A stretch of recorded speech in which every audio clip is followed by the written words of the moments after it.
Салам достор, мен бүгүн сиздерге аялын сүйбөгөн күйөөнүн белгилери же болбосо сүйүктүүсүн сүйбөгөн жигиттин белгилери тууралуу айтып бермекчимин. Анда эмесе баштадык.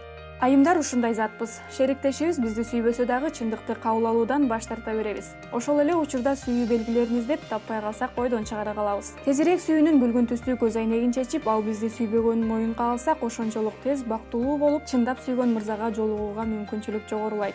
Келиңиздер, сизди сүйбөгөн адам кандай болорун карап көрөлү. Жигитиңиз сизди сүйбөйт. Эгерде ар кандай шылтоолор менен сизге жолугууга же жазууга убакыт таба албаса, эгерде 8-мартта туулган күнүңүздү же ар кандай майрамдарда белек бербей бүгүн бош эмесмин деп койсо, эгерде достору, туугандары менен тааныштырбаса, эгерде көп нерселерге тыюу салып хоббиңиз болуусун каалабаса, эгерде оор учурларда жаныңызда болбосо, күйөөңүз сизди сүйбөйт. Эгерде сизди сыйлабаса, сөксө, мазактаса, эгерде кызыкчылыгыңызга тиешелүү бардык нерселерге тыюу салып үйдө олтургузуп койсо, эгерде жемелеп сизден акчасын аяса, эгерде үй бүлөнү сизге камсыздатса, өзү иштебей жата берсе, сизден жана туугандарыңыздан акча алса, эгерде энесинин айткандарын угуп сизди коргобосо, жаман адаттарынан арылбаса, кумар оюндары, бамгилик, алкоголь жана башка.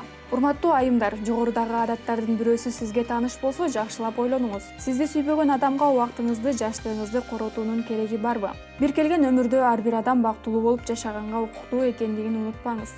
Эгерде өзүңүздү сыйласаңыз, эч качан сүйбөгөнгө сүйкөнбөйсүз.